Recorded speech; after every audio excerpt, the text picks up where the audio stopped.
Introduction and then hit it. Okay, so I'm Sophia, and this is some research I did over the summer at the University of Arkansas. So my study focused on plant-parasitic nematodes. So these are parasites that attack the roots of plants, and they disrupt the plant's natural ability for proper water and nutrients uptake. So plant-parasitic nematodes secrete effectors through their xylem, where they're able to suppress plant defense pathways. So we already have a previously identified effector in potato cyst nematodes that we know promote the degradation of plant immune receptors. So that's what allows the nematodes to further parasitize the plant. So in order to do that, we have to look at the molecular interactions of the nematodes. So we conducted a hairy root transformation mediated by Agrobacterium rhizogenes to create transgenic roots. So we use this bacteria because it already has a natural ability for transferring part of its own tDNA into the plant genome. So we use that as our delivery method for our target gene. So our hypothesis is that the HGRH1B will have a similar function as it does in potato cyst nematodes.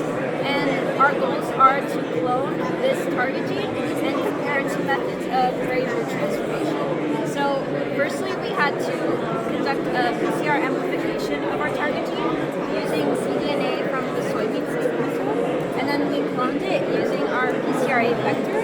And this vector holds our target gene and our antibiotic resistance gene. So that antibiotic resistance gene just makes sure anything that grows in this E. coli clade only contains our target gene and our PCRA vector.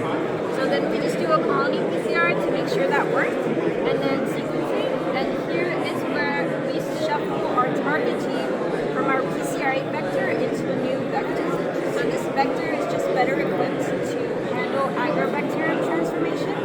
So this vector will hold our target gene and also our GFP gene. So the GFP stands for green fluorescent protein.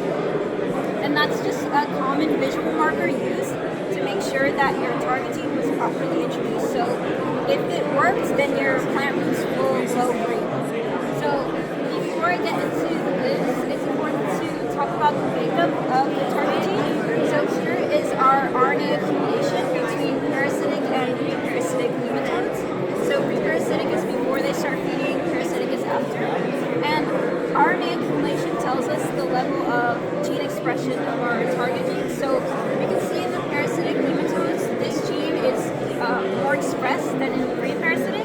So that tells us that this effector is used while the nematode is feeding. So here is our amino acid alignment, and we're just comparing our GPRH1B from potato cyst nematodes to our soybean cyst nematode. So it's only 29% identity, but it's important to know where that is, and we can see here it's in our blue domain. So our HGRH1B is a E3 euclid ligase protein. So this domain is what helps that ligase tag proteins for degradation. So in GPRH1B, this will act as that E3 ligase, and it'll start tagging proteins that are important for the plant's immune system. So that's what allows for further parasitism. And here, we're basically just comparing two methods using germination paper and media just to see which one was more efficient. It was really just for the lab and to see which one is faster, which one gets better results. But we didn't have enough time to see the results for this media method, but in our germination paper, we were able to confirm the presence of GFP using a PCR.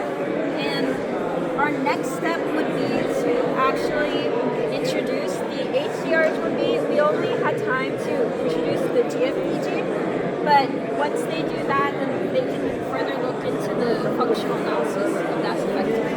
And because the HGRH1B and GPRH1B share a similar makeup, then we can speculate that they can perform a similar